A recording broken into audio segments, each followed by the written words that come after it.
بله تماشاوان انهجام بهتر لسر کار و خبات کسایتیا خودش رازی خباتکار عبدالله محمد شرف راوسر من میوانداریا سیاست مدار عبدالرحمن شیخی کریا دنباش مامستا عبدالرحمن سپاس جبو بشتر بناته خوازن تو بهتر رونی بخی سر کار و خبات کار و رول و باندورا خباتکار عبدالله محمد شرف دناوا پارتی دناوا تفگارا کردی ده تجمرا بهتر بحث بکی کرم بک دماوا باش سلاف و رز جبو کارمند آرکی براستی بجنا خود طويل البرقياني مع مست عبد الله الشرف باغي حسين حزار رحمه برقياني وسرساغي جبو مع الباطاوي ودوست وهفالين وي براستی ام تکلیه تایبت مع مست عبد الله الشرف رباش ابو مو اول شامه باش ما تکلی باش کرن مامۆستا عەبدەڵڵا مێ وەک مەدرەساکێ لێت نەبی بڕاستی مەدرەساک و ji بۆ وڵاتپارێزیە و بەرخۆدانە بەر مافێ ملەتێ کورد ئەو کەسایەتیەک زوو خەگیاند ڕەفێ پارتی دیموقراتی کوردستان سووری یا یەکەم یا لە کوردستانە سووری دامەزەر بوو وما خبات و کاری خو بردوام کرد حتی 65 پشتی 65 او پارتی بون دو باسک او براستی یک جوا کسی پارتی ساری دموکراتی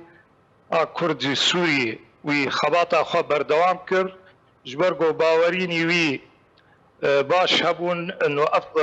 و پارتی بردوام بد سر ربازا برزانیه نمر وی خباتا خبر دوام دکر حتى تاليا صالح حفتيجي والقل قالك جروب من جهوالي خوي ناس وك ما مستع عصمت سيدة رحمة خذي ليبه وهنا كذاني دنج آلية ديركي براستي خباتك وي باش وخيا وروني هبو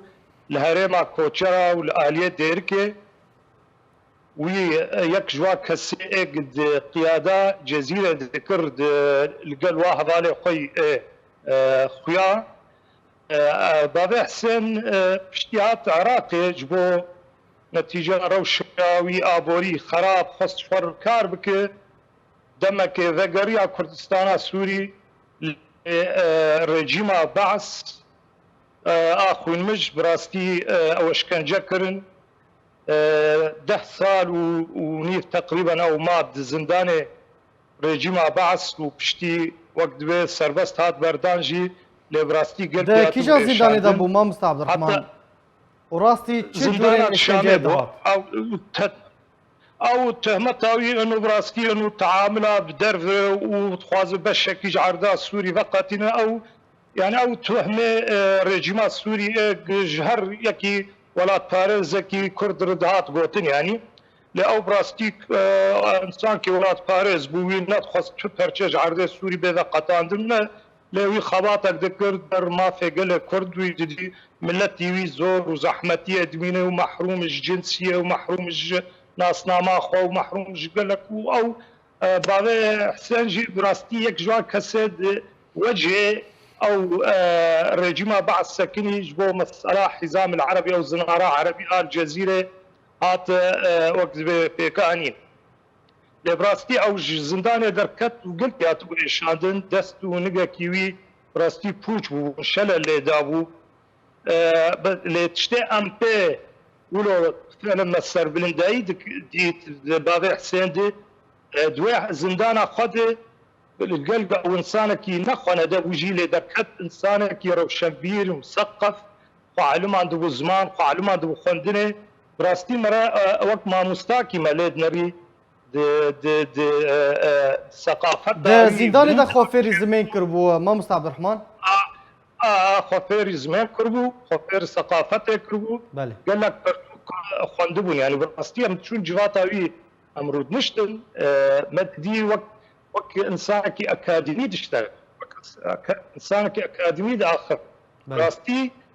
بري خوتاد تند خباته ودا كار كور هوستن دل لازم چنه بترس بتنه از 11 سال زندان اتمام از ایرو درکتم سربست از دیس سربلندایی از کار و خواتا خو بردوام دکم بر گل خود باوریایی براستی گل کی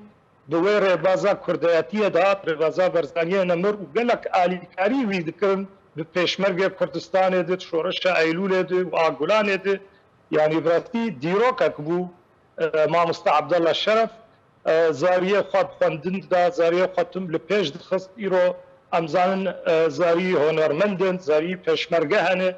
براستی او تربیه ولاتپارازی تربیه ساغلم بو